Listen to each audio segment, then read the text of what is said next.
Amen. Amen. Yes, we go briefly because we want to make this thing very short. Even though the chairman have a lot, I start with introduction.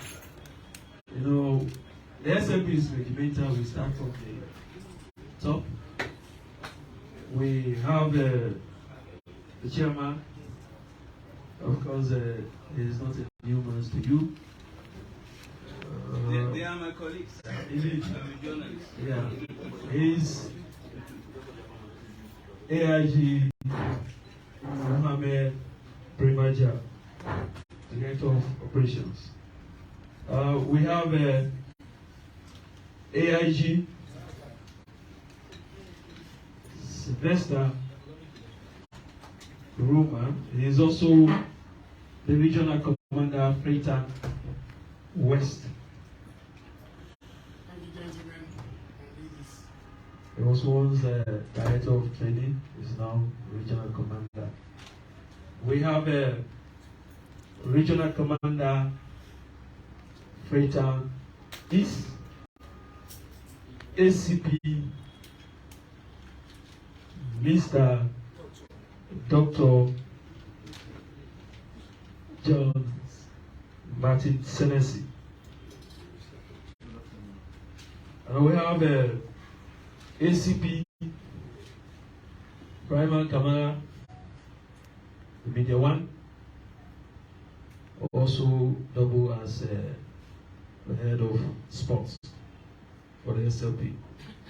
We have Chief Superintendent of Police, Mrs. Edna Silva, Head of Community Relations Department, Police Headquarters.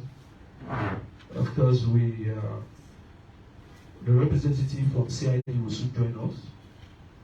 I'm the Deputy Head of Media, the Public Relations Officer for the SLP. So, on behalf of the Chairman and the rank and file of the SLP, we welcome you to this program. At this point in time, I will hand over the mic to Chairman, sir. Thank you very much, Mr. Chairman. Colleague officers, as well as colleague journalists. I welcome you all to another round of press conference. I always state clearly that through you we get to members of the public. Because members of the public need to be informed of our preparedness, particularly when we are moving just within a month to the presidential and local council elections. Thank you. Our own business started with, in fact, the time of midterm census, because we are quite aware that with midterm census, that will lead to delimitation of constituencies. And so, but our business actually, as provided by the Police Act of 1964, is to provide security, save life and property, investigate and prosecute, detect crime, investigate and prosecute. And so by extension, we have the mandate, legal mandate, to provide security for the ECSL, I mean the Electoral Commission for Sierra Leone. So we are to provide elections for them, for them to conduct all forms of elections. So prior to what we are expecting, within a month's period, they were actually informed, engaged in by-elections. So that will provide security. They actually embarked on census that we equally provided security. And as we are approaching general elections, we have decided to organize ourselves properly. Reason being that after the 2018 general elections, we dropped on the peace index. And so by 10%, and in fact by a step. So the position we occupied as the most peaceful, we lost that because of the violence and threat of violence after the 2018 elections. And so with the leadership of the ONS, we toured right around the country for us to assess different communities within the country, and we were able to understand that there were areas where it was clear that there were threats of violence. And so what the SLP did, as Mrs. Silva will actually explain to us, we decided to mandate them to actually meet communities. For those communities that actually were able to observe that there were violent tendencies, to tell them that violence is not the way forward. For them to engage them directly, to understand that if there are issues, there are legal ways of actually addressing those issues. We decided to tour right around the country to engage our partners. We take lead when it comes to internal security. But the dynamics of internal security require world over that the military will actually have to give us a backup. People ask us, why is it always that the military help you people? The almighty America has deployed military when it comes to the Mexican border. The most populous democracy in the world, which is India, because of the violence with the states in terms of the ethnic groups. Recently, if you are following up the BBC, they had cause to actually deploy the military there. So, in 1981, I keep you people reminding that when the violence in Kano State was so serious, under Ashim Shangari, the military was deployed there. And we are not really different from those people. 2018 clearly showed that the violence is serious. And against that background, we decided actually from that point, and the recent is actually the August 10, 2018, where we lost 7 police officers. 6 actually was within that period, and the 7th was one Fatoma who died because the skull was broken, and he followed the 6 other 7. But let me make it clear that we are not prepared to lose any police officer anymore. We will not lose any police officer anymore. Central to the Western democracy is 1, political tolerance. 2, people to the rule of law. And always the police is demonized. That, oh, they obey orders from the above. They always say, but let me make certain things clear to you people. Those from the above are politically tolerant. They obey rule of law. And those who accuse us, who are actually down there, are the ones actually they are not obeying the law. They are not politically tolerant. Let me give you clearly this scenario. On a Monday, a particular Monday, a political party was given a chance to register. They submitted list of 20 individuals who were to join, their flag bearer and the running mate. The flag bearer and the running mate, the ECSL decided actually to allow them to come with their vehicles involving their immediate families. And so what they did, their flag bearer decided to join Keke and give the vehicle to other people to just mount. They said they were journalists. And you know I'm a journalist, so when it comes to journalists. But the journalists and other people. And what was much disheartening was that we contacted them,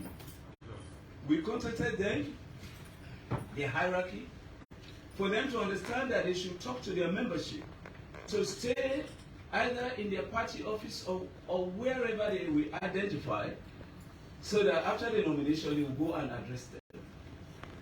With all what we said actually fell on deaf ears. They decided to go to ECSL. God only knows if they will have gone there, whether anything will have happened.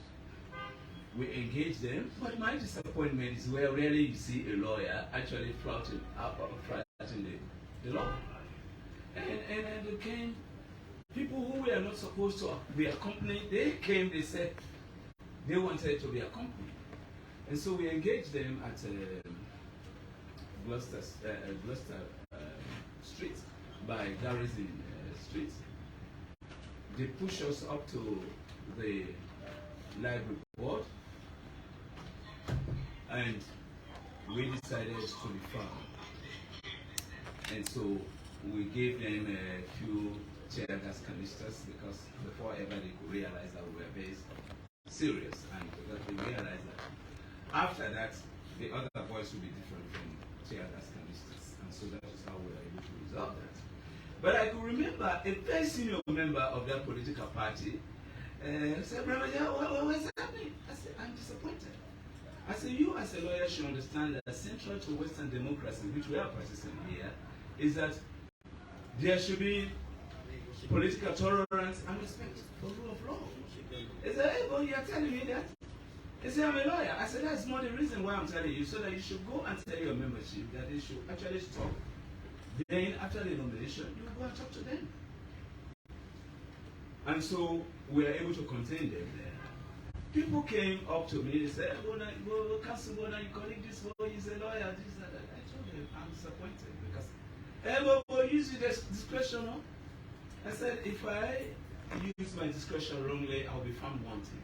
And there is one thing I want people to understand, that when you are using your discretion, it has to be based on rule of law.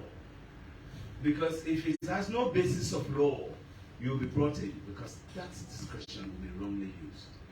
And so I told him, if I even allow you to cross, you will not be able to allow to enter, because they have the same list I'm showing you now. And when you get to them, that is where they are actually going to give you the list of accreditation. If your name is on there, you're not going to enter. And let me tell you something. If people have parties or other things, if I'm not invited, Brima Jah will never go there. This is shameful. So, the other day, another political party came to register, but they asked their followers to go to somewhere, to go to Artuga Stadium and wait for them. And after that, they went there. So there was no reason for us to face them. So what we are saying here, that political parties actually should obey rule of law, and that they should be politically tolerant. They always say, "Oh, the police is high-handed." Well, and it's because the ruling government is actually telling them what to do. Yeah. But the irony here is that the ruling government is obeying law. If President Bio is leaving for the provinces, we are told about everywhere he's going to go and where he's going to get engagements. That is how far they go to tell us. And so we make preparations for that. And the other people who always say, no, it's actually those above that are giving them order. They don't want to go that way. When you engage with them, for example, the problem we had with the 38, people even called me from abroad, my 38. The flag bearer came back. He was to come by either Seacoast or Seabird or the ferry. So he passed the night at Lungi. The next morning, he changed his mind. He said, no, I know they go with ferry. I know they go with any of this. I get for Rand, now for go free town. We said, okay. We engage him. He said, okay. You are asking now, this is more or less a procession you are going to do, where those that are going to follow you, the population will so be huge that we are not prepared for this. But then, let us reach understanding those that will be able to police. But prior to that, let me tell you, when Dr. Samura actually was given the flag bearership, I really went to support my colleague in McKinney. We really proved to them that this SLP, under the able leadership of the Honorable Inspector General, Mr. Fayeseru, is professional. And that is why any operation we give our personnel to do, we attach to them the CDID to observe that they actually professionally execute their duties. Where they fall short, we deal with them seriously. And so I was sent by the Inspector General to ensure that it was professionally done. And so by 2 o'clock in the morning, we were told that people have planned to seize one of the boxes and break them so that everything will start. We rushed there, we professionally handled that, and so he was elected. I again went to his house for him to tell us when he was coming down to filter. He said a retired Assistant Inspector General, Mr. Karo Kamara, will come back to us. And okay, so I told the regional commander of Northeast to make a follow. And so we agreed that they specifically told us where they were going to make stopovers and talk to them. One was from McKinney, they would stop over in Lonsa. From Lonsa, they were to stop over in Waterloo. Waterloo, their office. It is important for you to note that at every almost points where few people were gathered, he's kept on waiting. I really went to Waterloo to wait for my colleague who came there. And from Waterloo, in fact, they decided to use the 2 lanes, which really was contrary to our arrangement, because we told them that in procession, you use 1 lane and you give the other lane for vehicular traffic, so that people can go about their business. So, from Waterloo, we nearly came to their headquarters 2 a.m. 2 a.m. And so you all are aware of the security breaches here and there, when there were altercations here and there, because we did not expect that. We actually, and they came, the route we decided that they should come with, they used another route. And we are told that they had problems here and there. Let me tell you, the reason why we always ask not only political parties, but those who want to process, that they should engage the police, is the fact that what you are processing against, people may be processing in favor. And that those that we have actually to moderate it and ensure that there is actually orderliness is the police. So therefore, we ask them that you contact the Inspector General of Police so that we agree on the routes you are using. If you have marshals, those marshals actually will join the police to ensure that they are properly policed. And those hoodlums which will actually want to hijack for their own benefit so that they will loot, they will be isolated and arrested. But when we have agreed on the routes that are from McKinney to Waterloo, right down you come by Abacha Street, Shakespeare Street, Asanda Street, Orilla, and their headquarters. And at, I remember somebody told me that because of the fact that the time is late, can't we use the Regent? I said, no, that wasn't what we agreed on. We should use the route we have agreed on, because that is where we have stationed our police officers to ensure that they are fully protected. Then the other group used the route we have not agreed on. And so whatever went on there, we were not responsible for that. But that shows that rule of law was not obeyed. And so we were thinking that, by midday, at most between 12 and 5 o'clock, they would have been in there. It was 2 a.m. And so from that time, so when the flag bearer came of that political party of the All People's Congress, we agreed that we are not prepared to actually man a procession And so we agreed with him that he should have 10 vehicles in his convoy, which we will be able to process. We alerted the AIG in Poloko so that the LUC at Nunge Airport and Nunge divisions should actually provide security to Poloko and then to them to Mashaka to the boundaries to go somewhere. So our old shock, by the time we got to Mashaka, the individuals who were in the convoy were so huge that the police were overwhelmed. So when we got to Mile 38, we told him that, look, the number is so huge, we cannot actually police this, given the fact that similar thing actually we agreed on, and the opposite actually happened from McKinney after his election. And so we said, look, we'll allow you to go along with it, vehicles, 10 vehicles including yours. And those other ones, we'll allow them to join you bit by bit so that the police will not be overwhelmed ahead. That was where they said no.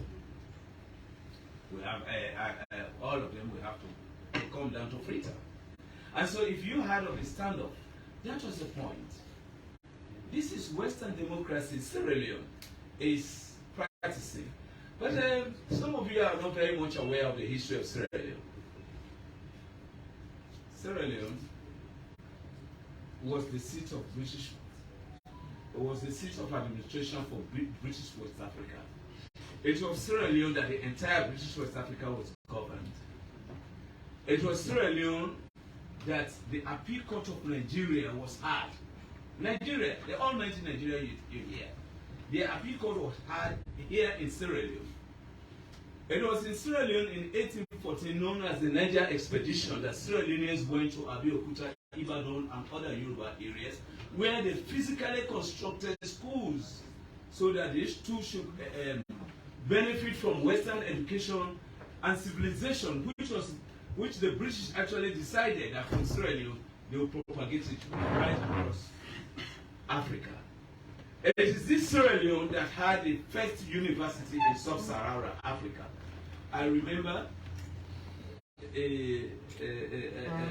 my deputy director at Joint Support and Coordination Mechanism in Addis Ababa from Uganda said, Mr. Brima Jah, is public college as better as when my grandfather went there? As a nationalist, I told him, they've been better than the time your grandfather went there. But I was given the shock of my life. He said, well, come. Say, here is a Google. He said, write 100 best universities in Africa. I was shocked that we are not there. But that is just to tell you how West Africa actually regarded Sierra Leone. Because of the natural harbor we hear, the British squadron was actually established here after Britain had declared slavery illegal. And it was from there, we call it the recaptives, from the high seas were captured and the human cargoes deposited here. And that is where, from here down to the kingdom of Togo, which is present-day Congo, their human cargoes were deposited here. And so here was established as a kind of hub from where British civilization and education should be extended right across Africa. And if you go to Boy, which is part of Cameroon today, they speak Creole like you and I. The same Creole. I never believed when I was in Honestou history and I was doing research, I was told that the people in southern Cameroon, in Boy, they speak the same Creole as us. Until I was actually working as international professional staff in the UN. I went to buy in a safe way that was just around the corner there. And I met people standing there, a handful of them. And this was to God, do nothing. Do nothing, no manner. They're crazy. Tell me if I did not think that they were from Sierra Leone. So I just said, hey, well, Famude, how they salute? He said, what? How they fix them? He said, no, we are Cameroonians. But that is there to prove that. how this country helped in establishing education and Western civilization across Africa.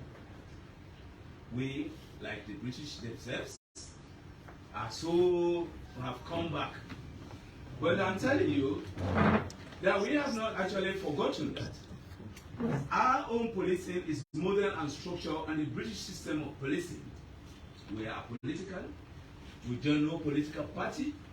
We tell our members of the Sierra Leone police that they need to be very professional in executing their functions. So in 2018, when we actually made a tour of this country, we realized that there were areas of flashpoints, hotspots in other words. And there were areas of hotspots which actually require joint deployment with the military. People always ask me, why is it that the Israeli police will always have to be supported by the military?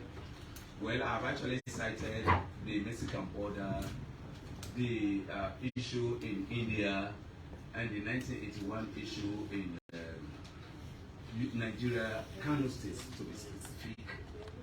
But we actually meet with the military on a lot of areas. We actually join with the military to ensure border management.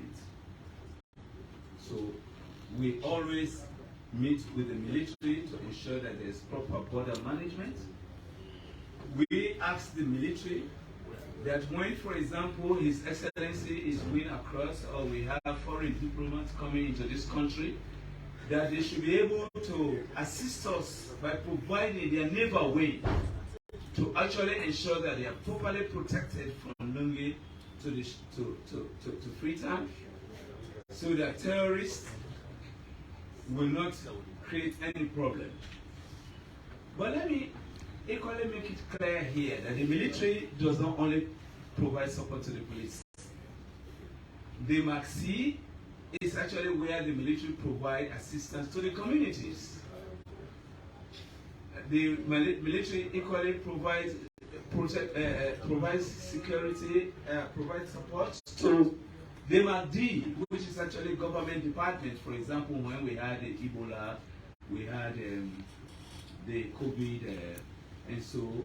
But in all of this, it is where that actually there is lack of capacity. With the military, when President Yankaba of blessed memory came back, and the Bumuna had been vandalized, the military and the police actually were deployed there to ensure that it was upgraded to 95% before actually President Kaba left the presidency.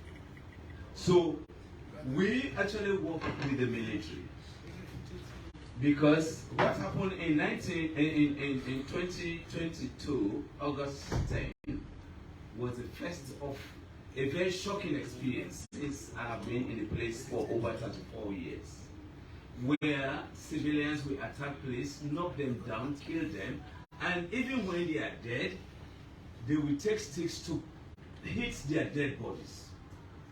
And so the military, we are very much grateful that they have been with us. And so when we tour around the country after 2018, we realized that there were hotspots.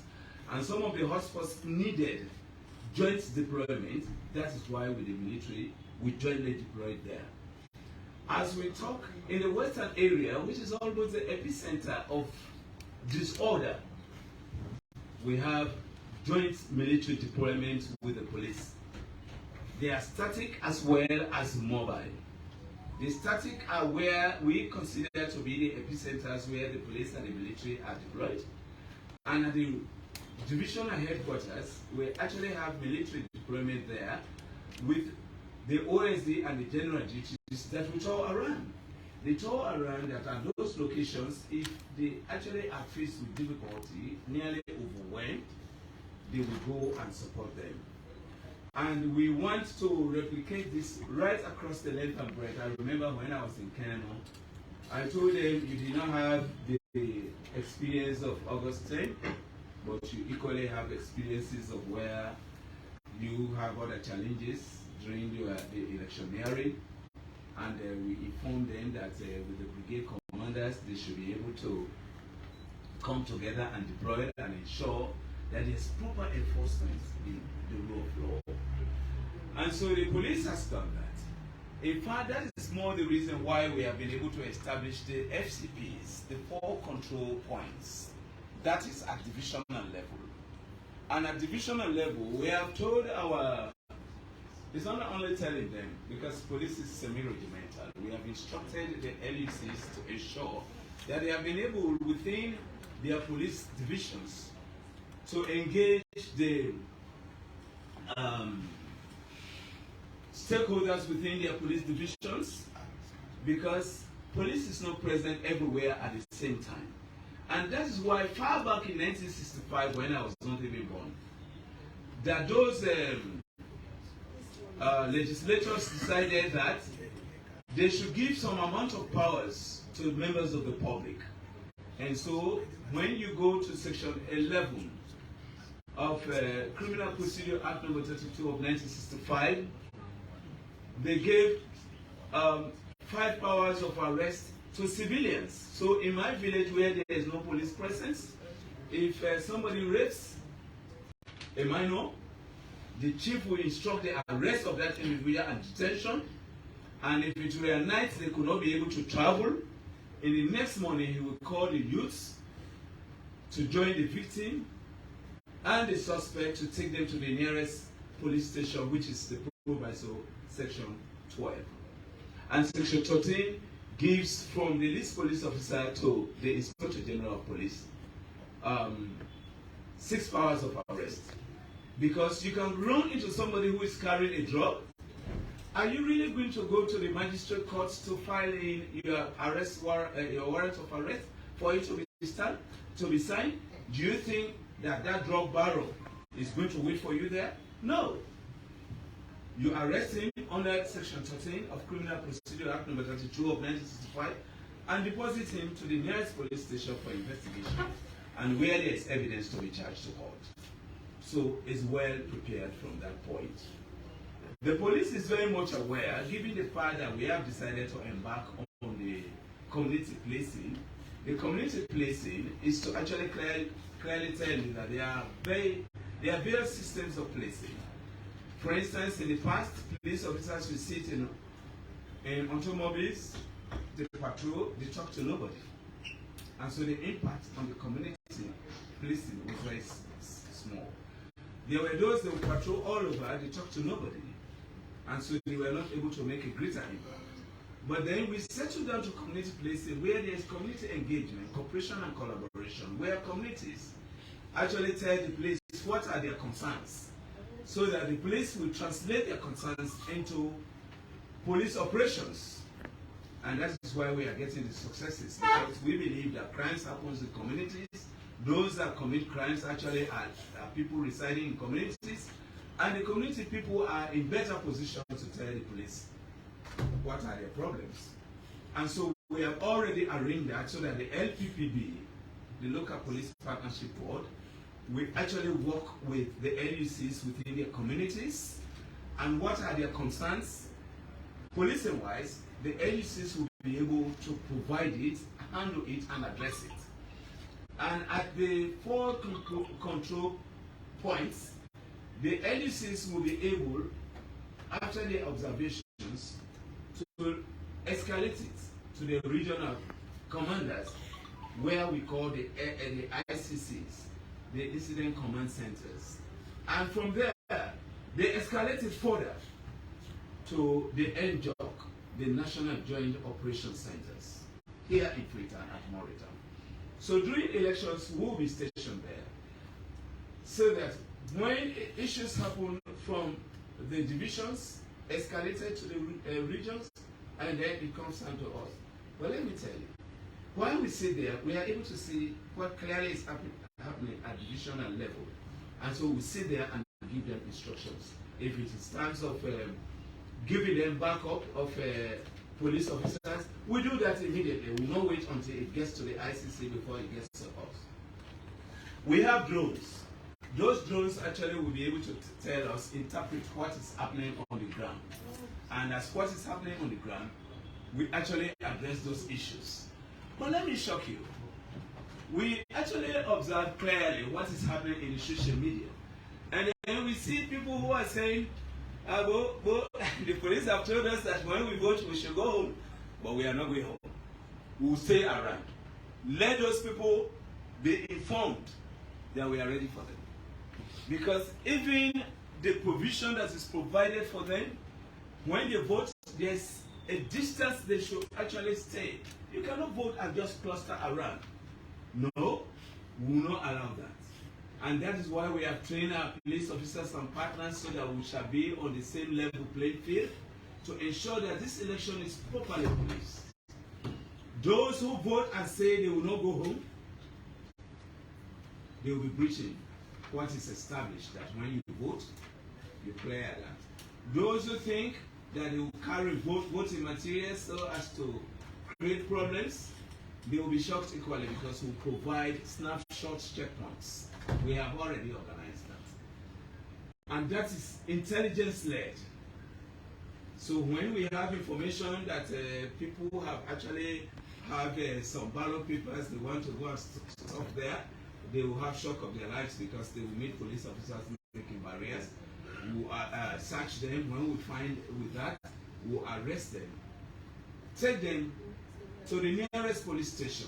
Let me equally inform this august body that the police has actually established in the length and breadth of this country election investigation bodies, because we know that after elections there will be petitions, there will be complaints, and so we have already prepared for that so that those election investigation bodies can swiftly do that, and then where there is evidence, charge to court. We have already engaged the judiciary, where we have been informed that 24 judges have been appointed, and they have already established election courts. Kenema, Kailan, Kono, those are the three areas where we have election courts. For the east, in the south, we have Bo and Moyamba. In the north, northeast, and northwest, we have Poloko, Mekini, and Kabbalah. We have already organized and deployed police officers that will really provide security for those courts so that they will take proper care of those court materials.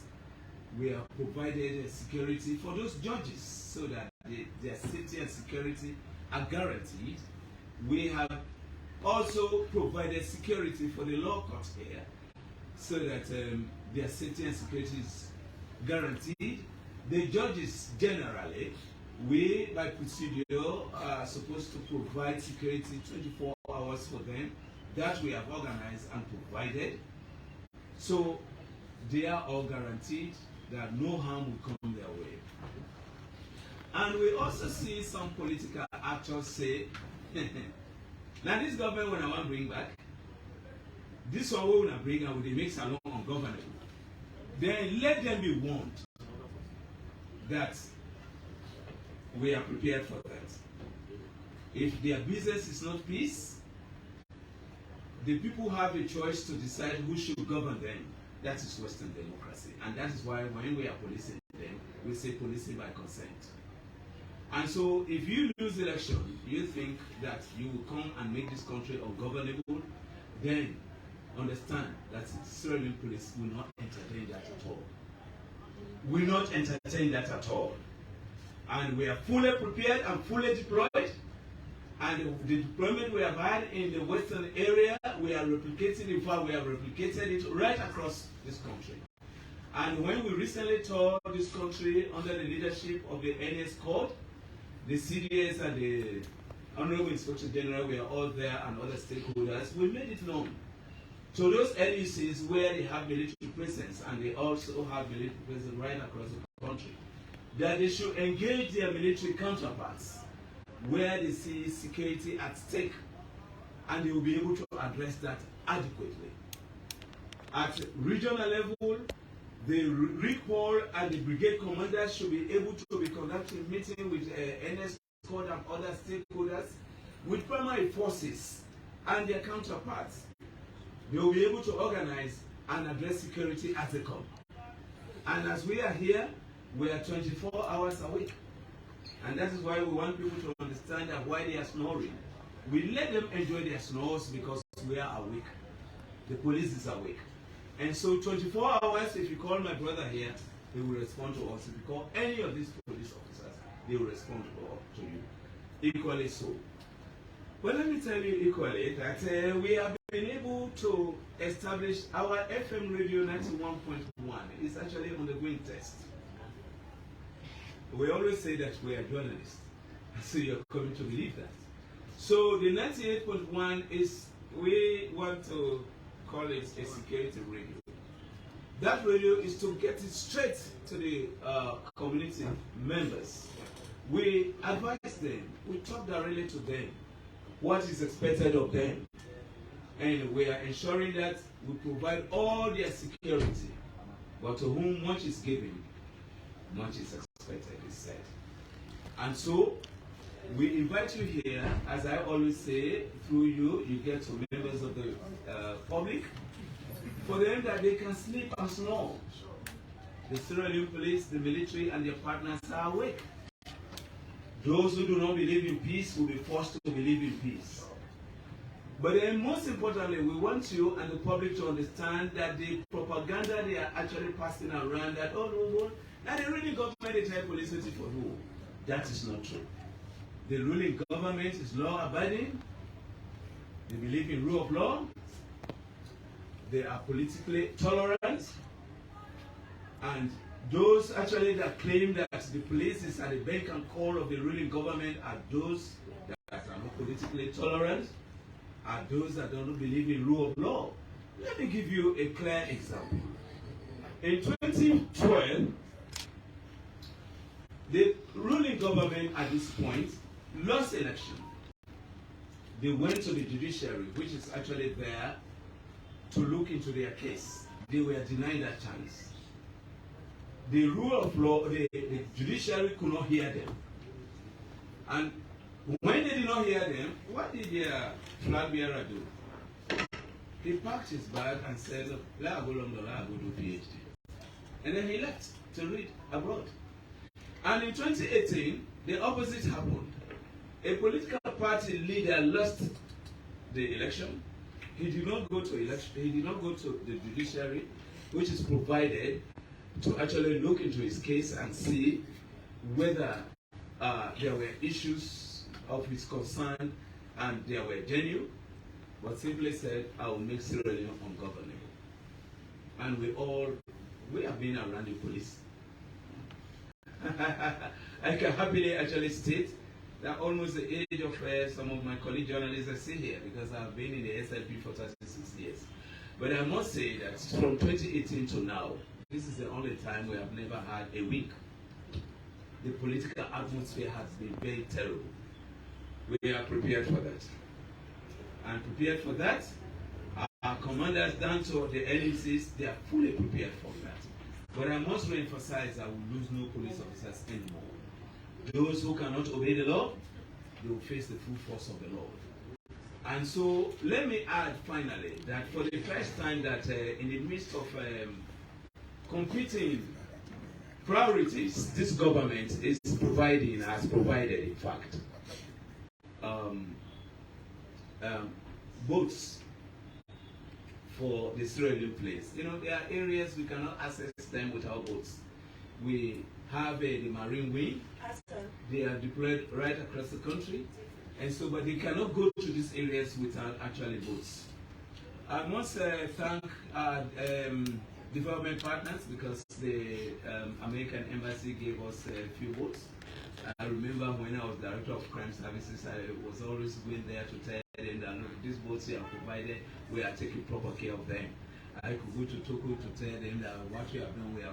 But this is the first time, I must say, that the city government, in the midst of all competing priorities, have bought actually boats that we will be using to go to those riverine areas where we deploy and where in time of emergencies we'll be able to use our boats. I actually will be doing disservice to this country if I don't actually add that this government has actually provided enough vehicles which the Inspector General, the Honorable Inspector General, I refer him as Honorable because in the past they were members of Parliament, and so they still carry that respect and the way they carry themselves. And so if I will not wait for that question to be asked, why you refer to the Inspector General as Honorable Inspector General. He has been a member of Parliament and Minister of State for Security, Internal Security. And though he is no longer a member of Parliament for Internal Security, but he's still playing the role.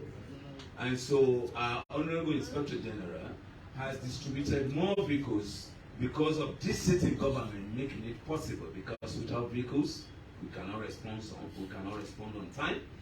And one thing you should understand, our response time is very important. If you are given a stress call, it takes longer for you to get there. You either meet those victims dead, or you meet they have done what they have planned to do, and they are left. And so we are telling our regional commanders, and that we cascade down to the LECs, that the response time will equally look at it. If you are called on stress call and you do not respond on time, and something could not be done, and crime is committed. And that is why I told you much earlier that we are actually mandating our CDID, the Complaint Discipline and Internal Investigation Department, to monitor those issues to see if they actually discharge their functions within the provisions of professionalism. And so, be rest assured, when you go home, you may even lie down and still continue snoring. The police is awake with the military and our partners who will ensure no harm come your way. But those who think that they cannot obey law, let them be advised that the police is awake and will let them face the full force of the law. For say, where you are vote, no, I'm not go. They vote me. You have. That is why the ECSL has provided a provision that you nominate those who are accredited to tour around and see what is happening at the voting centers. You nominate your agents. So with all that, you are assured that if anything is going wrong, you will be notified. If with all that you are not actually satisfied, then you have to go there and make the place unsafe, then be rest assured that the Sierra Leone police will not allow that.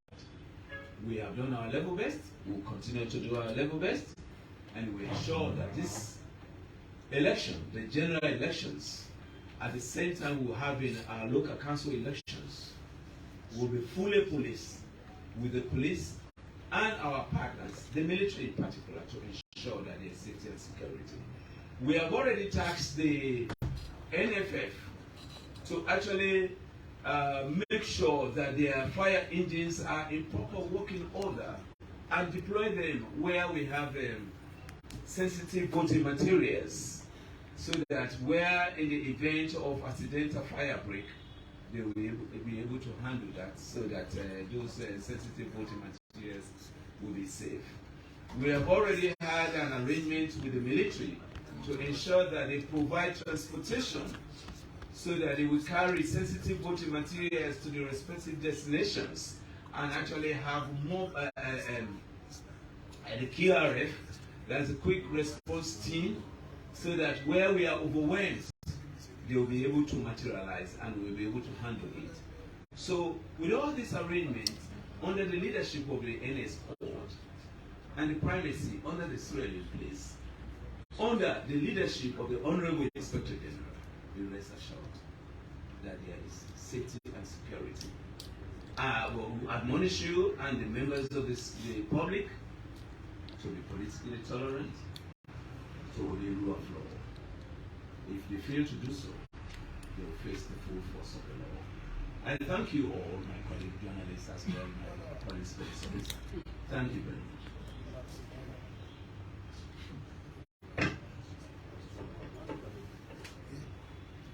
Thank you very much, Mr. Brima Jah, for giving us a complete overview of our preparedness and our readiness to go to the elections. We want to start the reporting, and AIG, you can your story. you brief us? Don't be scared. We still maintain spiritual quality.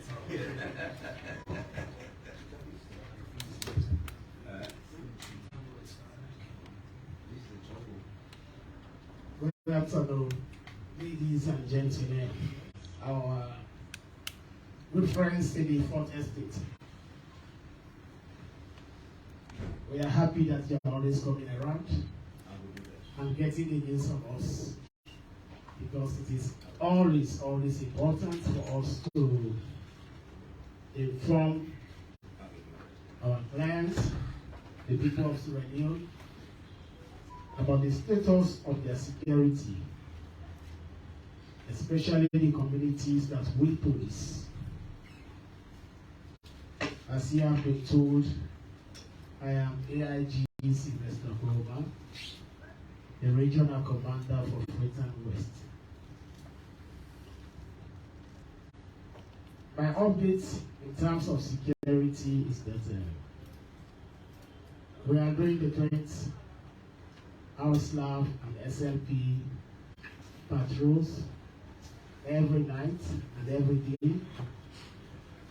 We are doing the joint manning of our checkpoints. Our immediate boss, the director of operation, has just told you the status of our MP. That is actually what he was alluding to.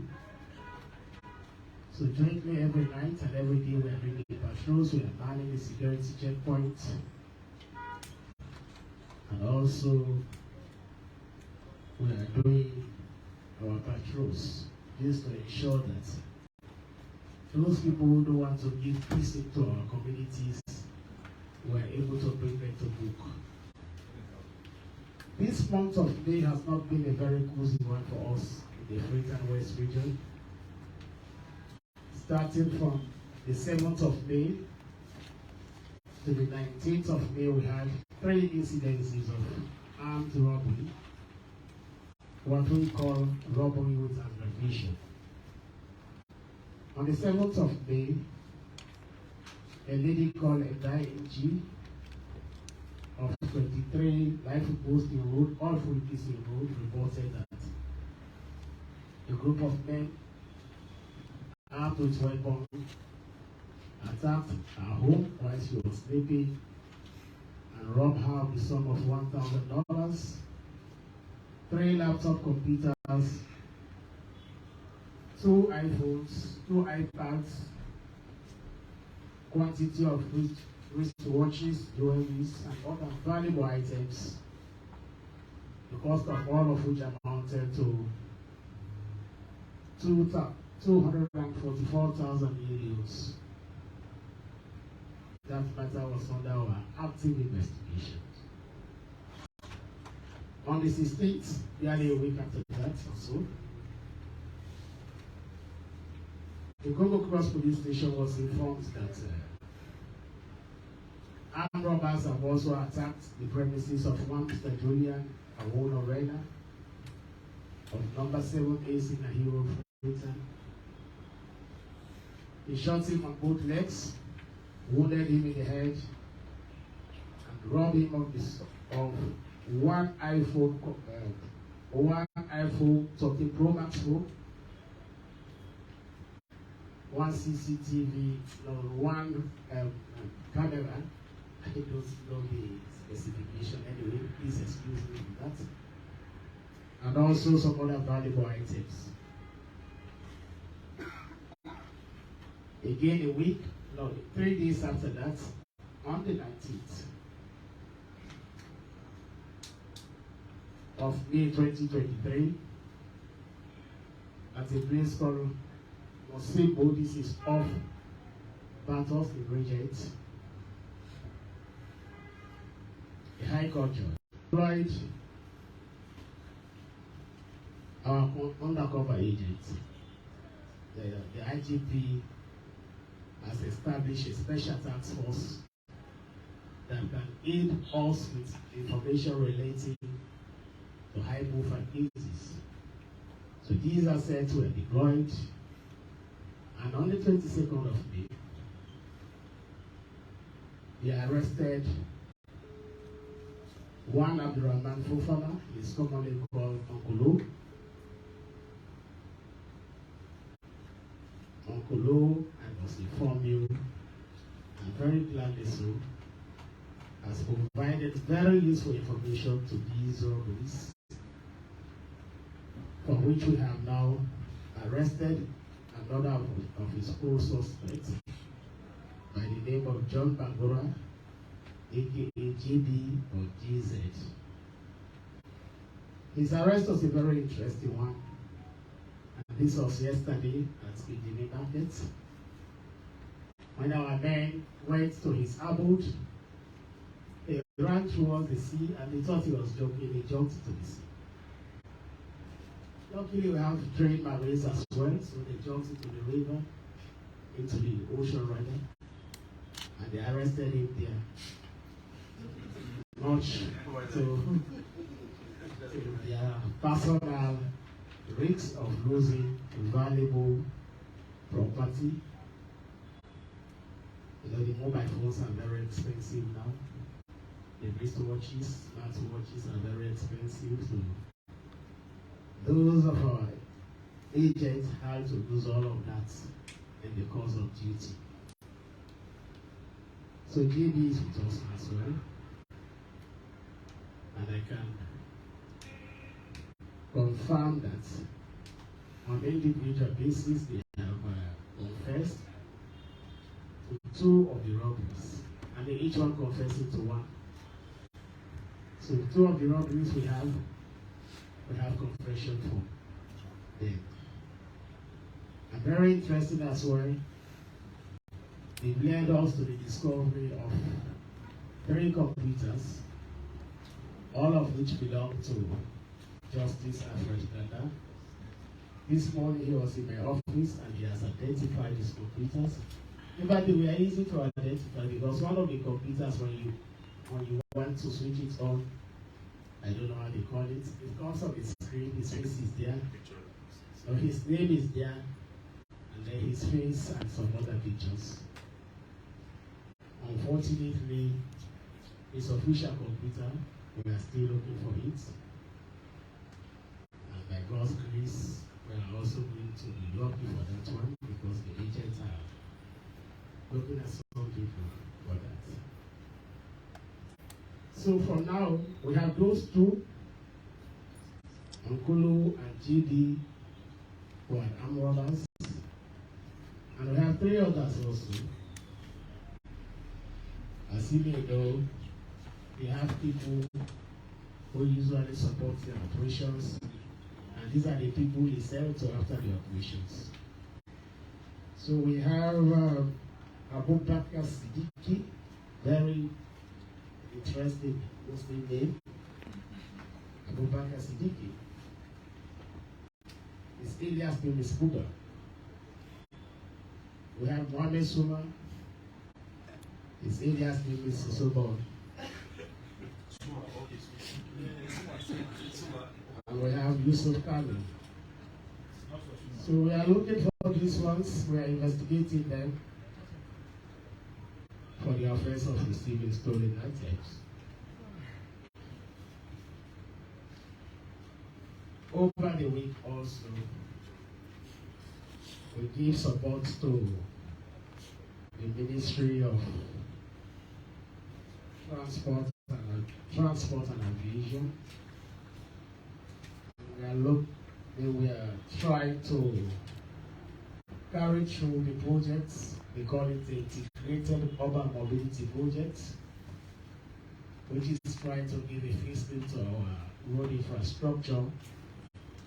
And for those of you who've been around Lonely, you can see that we're Lonely with us. We've done the overhead bridges there, and you can see new railings.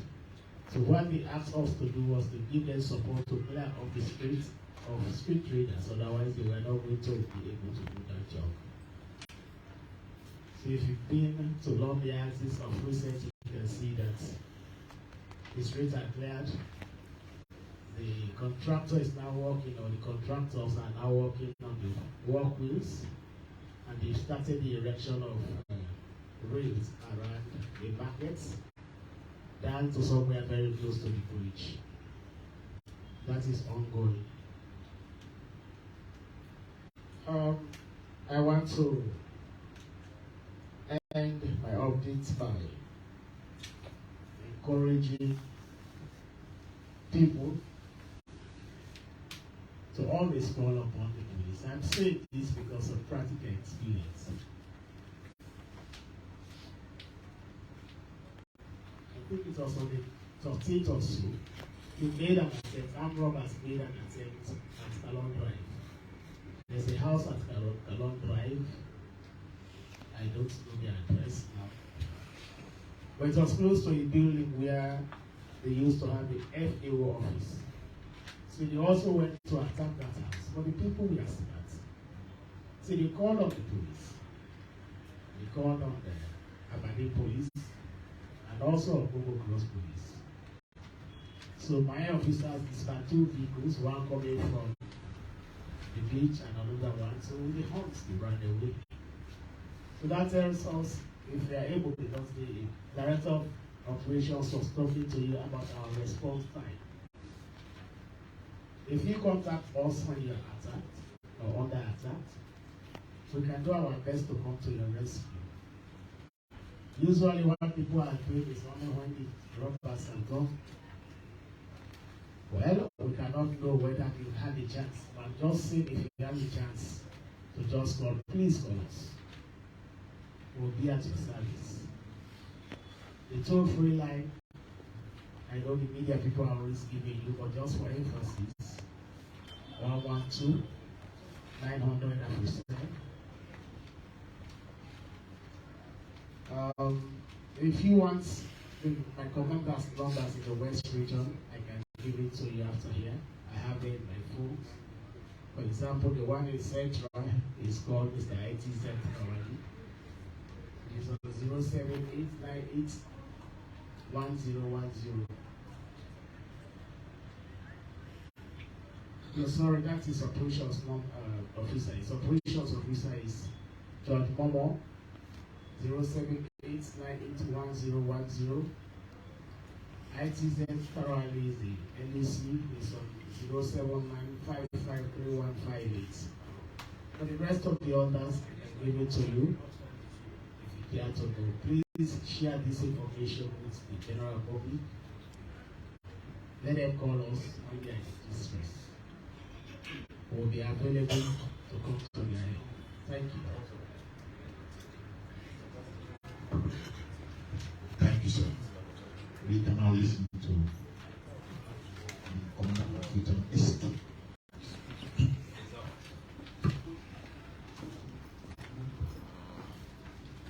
Director of Operation,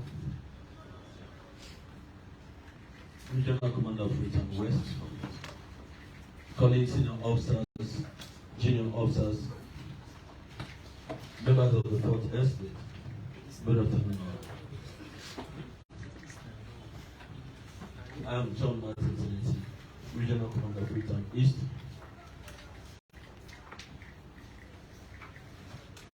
As a way of preparing for the general election 2023,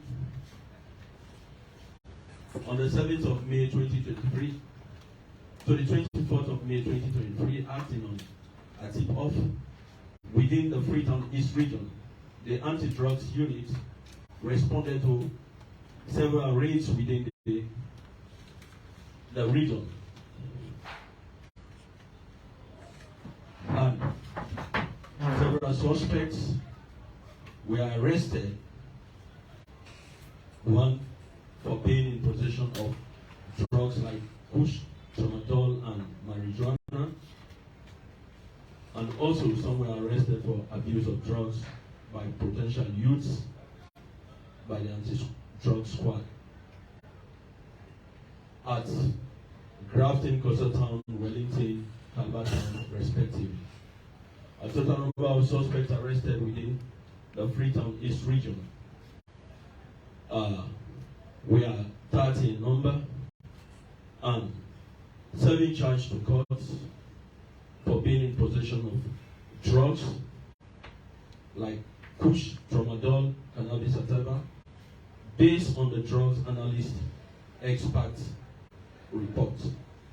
23 of them were brought in for offenses of being found where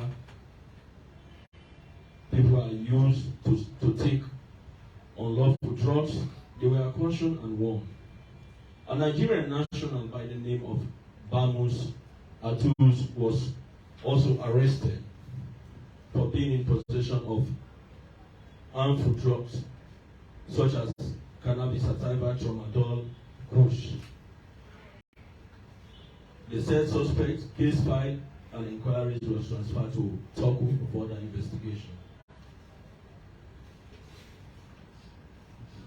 On Sunday, the 23rd of May 2023, at 09:20 hours, the local unit commander, Waterloo Division,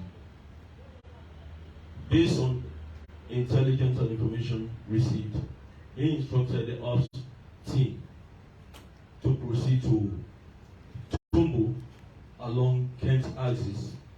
That there are a group of people engaged in unlawful assembly.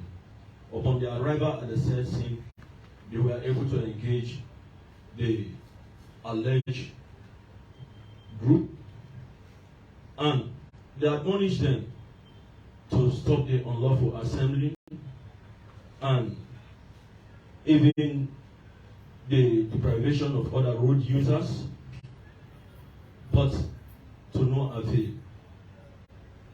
Since they were overwhelmed, they called upon the regional, the local unit commander himself, so he also proceeded at the scene.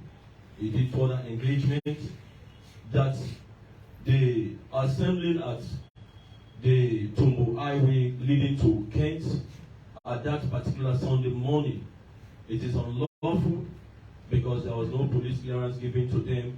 Some of them were singing, playing loud music to the annoyance of the public, chanting, insulting others. Since they refused to dispatch from that scene, the commander and team were able to dispatch the crowd. And during that process, 11 suspects were arrested, 3 of them were female, 8 male. They were brought to Waterloo police station for further investigation. Investigation was conducted. Based upon the investigation conducted at the Waterloo station, they were charged to court for the said offenses mentioned, that is ranging from causing noise without lawful authority, unlawful assembly, inciting conduct, affray, throwing missiles, and threatening to burn down the patrol vehicles that were at the scene. So based on that, they were charged according to our Public Order Act of 1965, section number 46. Freetown East personnel are currently providing security coverage for all political parties engaged in campaign within the Freetown East region. Mobile patrols, beat patrols, and vehicular patrols are ongoing within the region. Maximum checkpoint duties are ongoing. Currently, we are working in partnership with the communities so that we can ensure safety and security for our people. For any assistance within the region, you can simply contact me after the meeting so that I can submit the list of cell phone numbers of my local unit commanders. Thank you very much.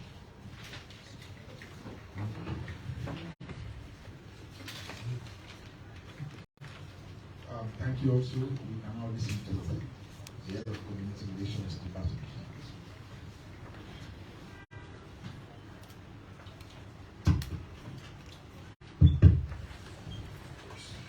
Director of Operations, senior colleagues present,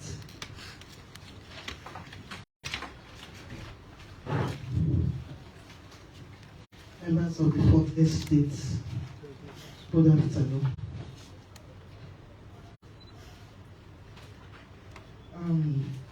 Community Relations Department, outreach and community sensitizations continues at divisional level on peace and non-violence. This sensitization is nationwide, and it is in concert with our local policing partnership board members and other CSOs. We continue to engage them on non-violence issues, to be law-abiding, and to obey the rule of law. As we've been saying in our previous press conferences, our messages are being segmented across the country, and we keep engaging our people so that the forthcoming elections will be peaceful. We equally continue to attend strategic engagements with election management bodies, MDAs, and security institutions like the ONS, RSLAF, Correctional Service, Fire Force, Immigration, etc., on issues involving on peace and non-violence for our 2023 multi-tier elections. And this is ongoing across the country.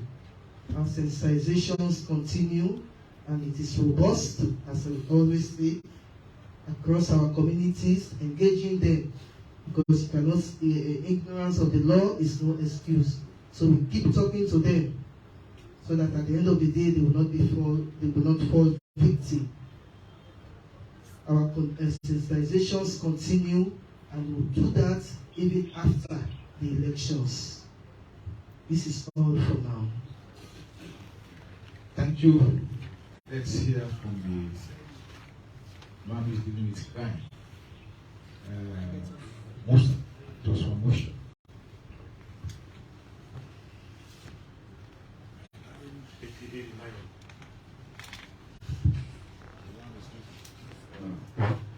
Director of Operation of the Inspector General of Police, Mr. Brima Jah, Regional Commander AIG, Mr. Sylvester Broma, Regional Commander Region East, Dr. Senesi, Media One, Head of Community Relations Department, members of the Fourth Estate, good afternoon.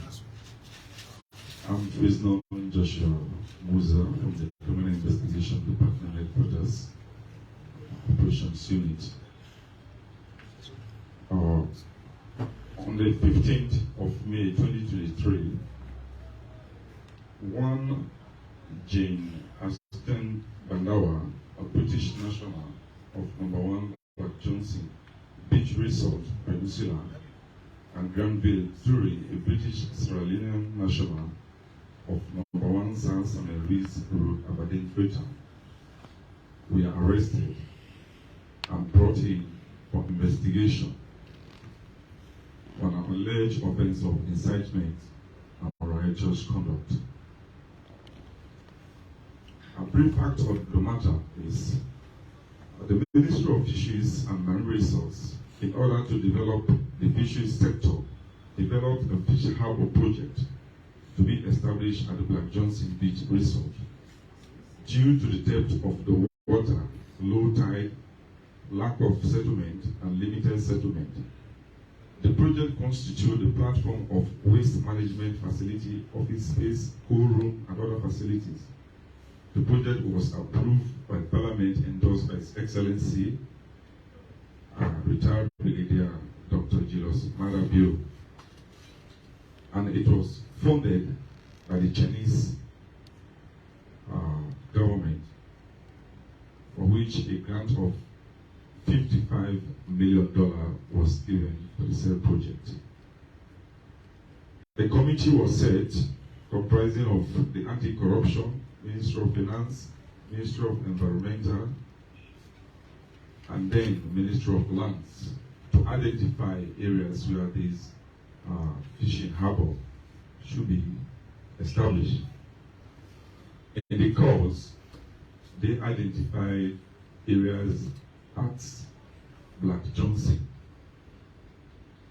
where they were to construct the said project. Surprisingly, Madam Chain claimed to own the land identified by this committee, that they are not allowed to utilize it or access it. There was a confrontation for which she stood before the machine, stopping the machine from going to the land. And in the course, she was arrested and brought in. But she has produced a document claiming that she legally owned the land and mentioned some names from whom, according to her, bought the said land. Even though she said that some of these people are not alive, but two are still existing. The investigation team is yet to contact these two people. Now, from the lands, Ministry of Lands, they indeed admitted that she produced a document, but according to the coordinates, the land does not fall at Black Johnson, but Big Water. So in that case, she was not compensated for the said land. And secondly, it's a forestall land that belongs to the state, not a private property.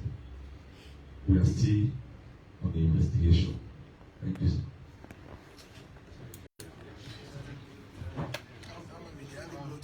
Thank you.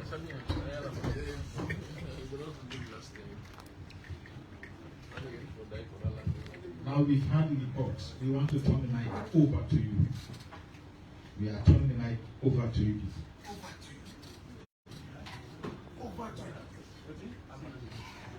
Oh, Abbas. Okay. Abbas, are you there? Akemi.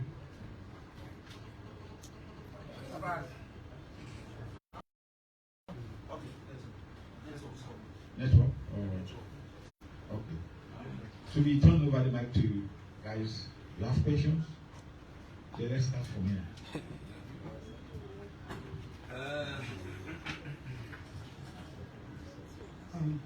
Good afternoon. My name is Amadou Espa, and I report for TDA, Africa Media. What is today?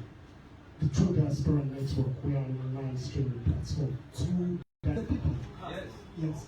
So now the public would like to know, is the main opposition APC party not doing that? On the call for a peaceful protest by the All People's Congress, if the ECSL fails to meet to their request, especially on the publishment of the voter register, the public may like to know, you being part of the EMPs, have you engaged the APC in order to deter this proposed protest?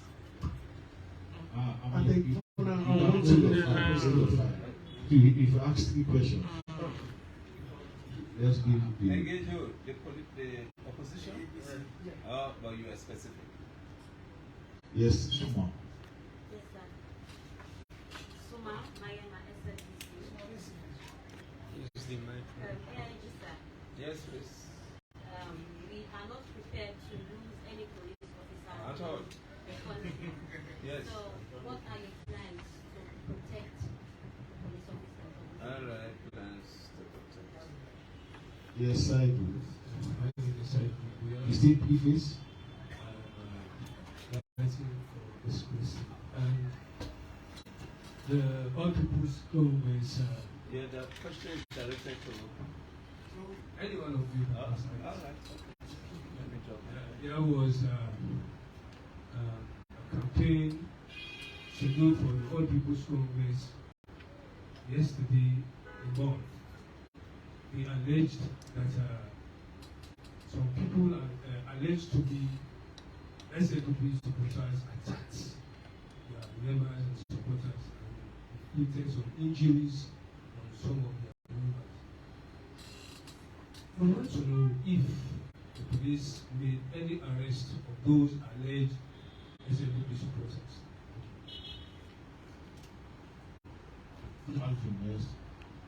Samuel Egyptians from AIG. On Sunday, there was a high police presence at Abadjan along the beach, and they said that the police stopped beach jogging. So I may want to know why. That one was in place before this time. Yes, I you. Louder.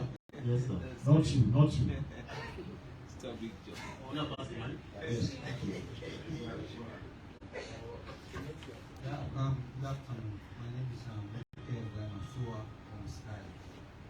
The question I want to ask is that during the electoral process, that is during the time that people are going to start in their vote.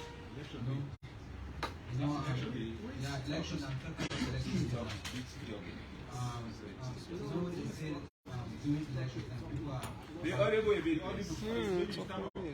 I'm trying to ask that during election day, when people will be about to cast in their votes, June 24, people may be called citizens, maybe after voting, they will not be able to, they don't want to return back home. So how is the stand of the police to deal with such situations? All right, you will have answer of that if they refuse to go back. We allow you to ask all the questions. It's going to be once and for all. Yes, for the attack of the High Court judge. Apart from cutting away properties, I want to know if actually he was armed like the others. Oh, are others armed? Yes, because he one mentioned If he was that what? he was Armed? yes. Maybe he was personally Injured, set up. injured, one thing like he was shot. All right. Are you done?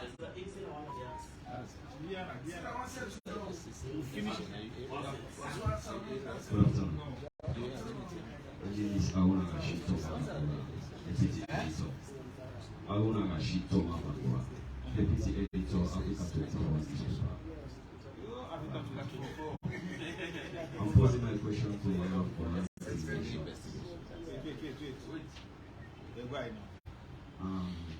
Madam Silva, political violence, bullying, and intimidation are alive at regional disputes at the level during electionary period. We want to know how best are your robust plan towards mitigating these menaces. You know, some of the issues were explained, but maybe you want somebody to reiterate. Most of the issues were explained.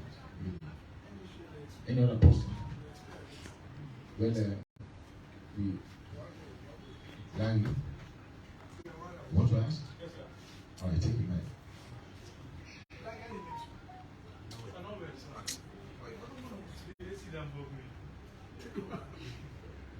Good afternoon, everybody. Yes. My name is Lais Mastama from Freedom Radio. Yes. Well, this is concerned about drugs issues, especially. About Drugs issues. drugs, yes. Especially push. Yeah. Push have been destroying the youth of today. Drugs. How best is the police ready to tackle the drugs issues? All right. It appears you have been rehearsing. You make your question very short and to the point. Thank you. So it's our turn. We're gonna give you reactions to your questions, please. Thank you very much. How prepared is SLP? The main political party not doing that.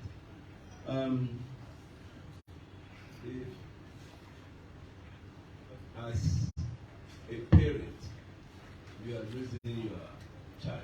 You must agree with me, it's like so also when we are in leadership, more so on reasoning. What we want you all to understand is that we always engage the political parties, even where they do not come to engage us, but by intelligence we understand that what they are doing are not correct to the contact them. We engage with them. We agree. The only place us money to be from what we agree on. I cited that example. So we'll continue to engage them. That is why we have gone down to community level by actually engaging the LPP members. In fact, we have gone beyond the LPP members. We have now the youth volunteers that actually police their communities with the police. And so if there are concerns, we still continue through you and other media outlets to inform them that violence is not the proper way to address it. If they engage us, we will listen to their concerns, and do our level best to address them. But when they decide not to go that way, we will let them face the full force of the law. Making it specific where the individual said, have you engaged the ABC to deter them from going against what is agreed on? Let me commend them for the other movement of Dr. Samora Kamara when he decided to, I think he decided to have to perform the prayers at Tom Colimba. I remember the Secretary General and Lawyer Timbo were in the office of the Inspector General, and I was privileged to be there also. We agreed, as usual, a number of vehicles in the convoy of Dr. Samora, and that one was to be 5. He maintained that. Although we realized that 1 or 2 or 3 vehicles were added, but they were just harmless. And so it's only now I'm telling you people. So from Freetown, he went to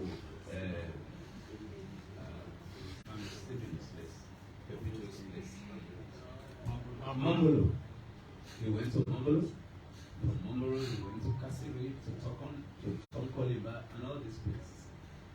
But because we had discussed and he agreed and actually worked in accordance with what we agreed on, there was no problem. If it were on 2 or 3 vehicles, we allowed them, and since they were actually in line with what we agreed and he obeyed the rule of law, there was no problem. And so, if we engage the public, we made it known that we have concerns. You making them to the police to address them, and you think you will not do that. You really want to go against the law, we will not allow you to go against the law. We will bring you in. That is why we have actually established, if you may recall, investigation units right across the country that has to do with elections. So quickly they will investigate. Where we have evidence, we send them to court. So, but we still continue through you and other outlets to tell them that violence is not the way. And if I tell you that I'm going to tell you the history of political violence of this country, it's too long. But we have not gained anything from that.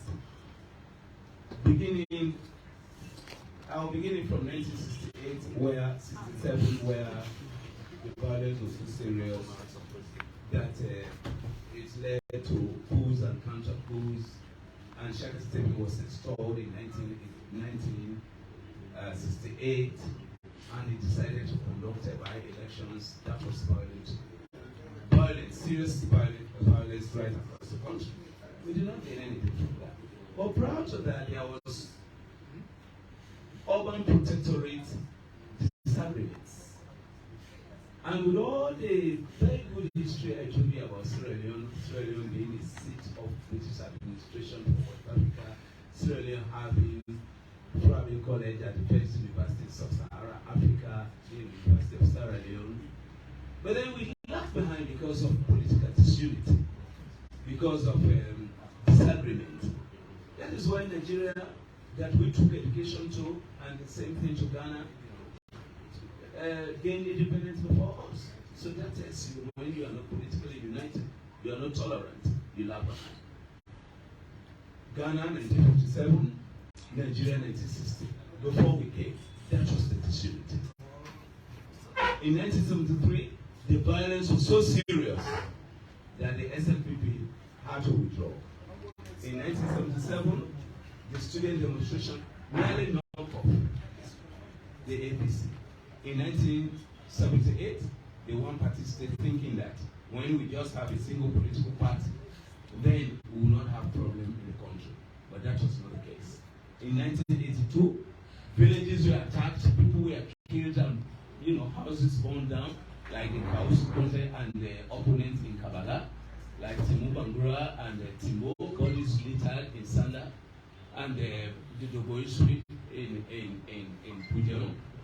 And so that shows that even when we had single political system, we could not really be united. And then the worst actually came, the 1991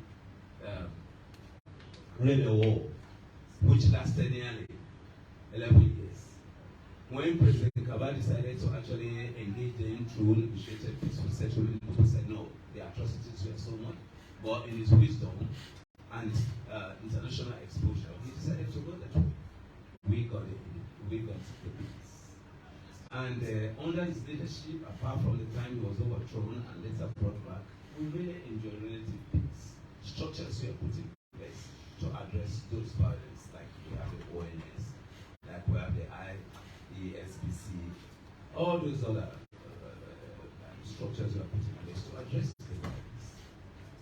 But in 2007, where utterances were made that the public Sierra ungovernable, we were going to generate it into political violence. But we realized that in 2012, even though the then opposition party was denied hearing in the court of law, but they decided not to go that way. So, but in 2018, we lost 10% on the peace index. And so we lost the village space as one of the most tolerant countries in the South. And so from there, we have been having very serious problems, leading for the first time to the loss of 7 police officers. So we are still degenerating. Now, when you are losing the game, you change the rules. We are not changing the rules on the wrong side, but we are admonishing members of the society that it is only the country we can call Sierra. And there is nowhere else we can go and call it home. So we let people understand if you have issues to address, it's provided for and follow that channel. If you are going the other way, we will bring you to face the full force of the law. The jogging, my colleague here will answer that, and those who refuse to go home, there is a distance provided when you vote where you stay around. We don't expect people when they vote to stay at those centers. No. We expect them to go about their normal business. And that is why we'll be providing snapshot checkpoints based on intelligence. Because there are instances where people will go to Portalo, in full force, they disrupt in the past. It used to happen in the past. And by the time you understand what's happening, they are in Kisi, and they are in Ross Road. No. We'll actually provide them. We'll establish checkpoints, we'll get hold of them, investigate, and send them to court. Campaign at Bond. Who contact police officers in that region to see how far they have gone with the investigation of that, and we'll get back to this body.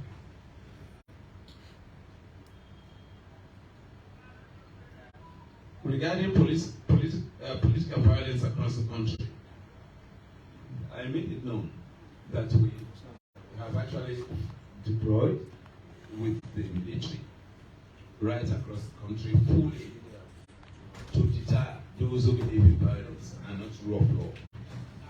And so we are robust.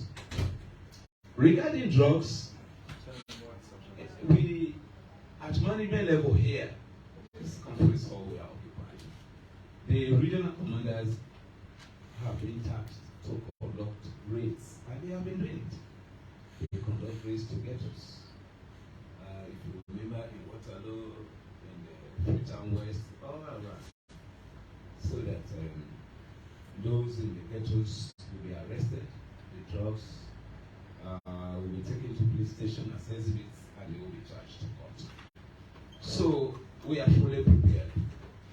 We have patrol vehicles. We are on red alert, and that's why we find out that my colleague here gave you numbers, and the Rico Freetown East will give you numbers that you'll be able to contact for the people to be addressed. So, but we want force, as I always say, to be the last resort. Force have been and will always be the last resort. So we come to members of the public that whatever they wanted to be addressed is provided for in the law. So why not go the law way? So that it can be addressed peacefully. If you refuse that, you want to cause instability, no. It is equally provided for in the law as how you'll be handled. And that is what we follow. Thank you. Thank you, Director.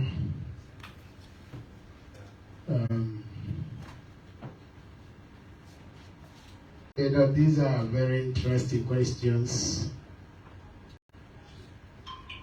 It may seem we want to deprive people of their right when we tell them don't go to the beach to jog. But I want to say that this management is full human rights. This management has people right from the AIG to the AIGs who are very human rights conscious. So anything we do, always remember that we are doing it for the security and safety of the whole country. So if you see us stopping people don't go to the beach, we will not gain anything from stopping people from going to the beach. There's nothing we are going to have to enjoy. We don't enjoy doing it. But we can only do it just to ensure that the country and the cities are safe. It's for safety measures. We are the ones that deal with security. And so we are privy to lots of intelligence. Yes. We do not have to come outside to begin to explain to you some of the nitty-gritties of the intelligence we have. But if we are told that people want to go out under the pretext of jogging and breach national security, then we have to take actions. And part of that action could be proactive action like you see us doing the other day or Sunday. So instead of allowing you to go to the beach to converge, which was a possible place of convergence, we can prevent you. So those things you see us doing are things that are based on the intelligence that we have at hand. You noted that my colleague just told you that in Tumbo, some people actually converged. And we are doing the sort of things that the law does not appreciate. They were asked to disperse, and there was a standoff between them and the police. So this was what we were trying to prevent in Freetown West. That was why we were there very early in the morning and asking people, please don't go to the beach. In any case, you don't have to go to the beach to become physically fit. I know a lot of people here are doing the exercises in their rooms, in their verandas, in their gyms. So there's no justification to say that if I don't go to the beach, I'm not going to be physically fit. But the message is for them to know that our actions are intended to ensure that people remain safe and enjoy the safety. And by extension, we must also know that this right we enjoy can be taken if it is discovered that the enjoyment of your rights can actually impede on the rights of other people. So that is why you see today alone, if you listen to our boss, the director of operation, he repeatedly, more than how many times, mentioned the words, the rule of law, obedience, compliance to the rule of law. So that is the bigger message you all have to take. Let us just a little bit try to obey the laws. Then we have no problems with the police. We could have no problems. So for the journey, that is it. And for the general security issues, he has actually adequately answered your questions. Somebody was asking, how do we deal with those ones who refuse to go away? Tell them, please, when you vote, go to your house. Because that's what the law says. That's what the law says. If you have a reason to be arrived, you have to be 400 meters away. And we would not hesitate to take rules. I think my rep of Return West, we have to ask AIG to get us take rules in our divisions. So if you say it is my right to be here, we can measure. Because if you are within less than 40 meters, then we can have you arrested. And I don't think it makes any sense for you to put yourself in that kind of jeopardy. Don't forget, once you convict, that's a criminal offense. It's going to your criminal record. So please talk to the people. You must have to have a very good reason to reach a justice, because the law does not want you to stay around so that the noises you are causing, the intrusions you are doing to the police stations or police centers can disturb those that are in the police centers. That is why for all political parties, they have their representatives. And the police is there. Nobody is going to force any political party agent to say do this. So please, the bigger message for you is to tell them to be compliant. And we will tell you, we'll go take groups or take rules to actually measure. If you want to try it, we are not joking, we will do it. The general preparedness, that's why if you go, for those of you who go out at night, you are witnesses to what we are doing in terms of how we want to deal with general security and violence tendencies. And he has also eloquently told me that on the day of elections, you are going to see deployment.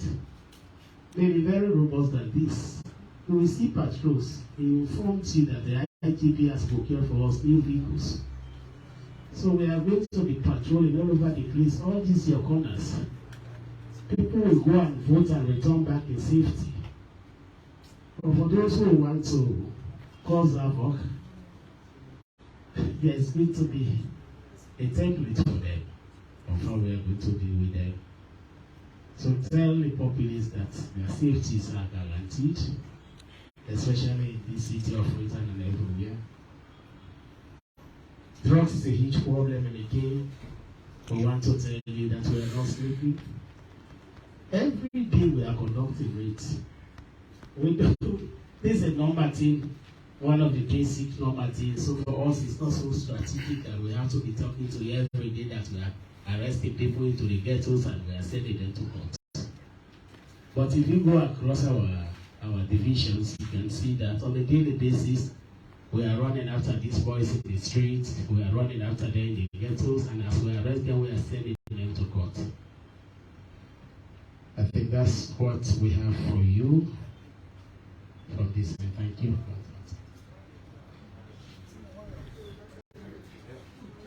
It has been a long day. Very long day. Except want to engage me on a personal note. You can engage me. But let us bring the person down, and we've come to the end of this press conference. We want to thank you for coming, and we want to thank Chairman for sharing this.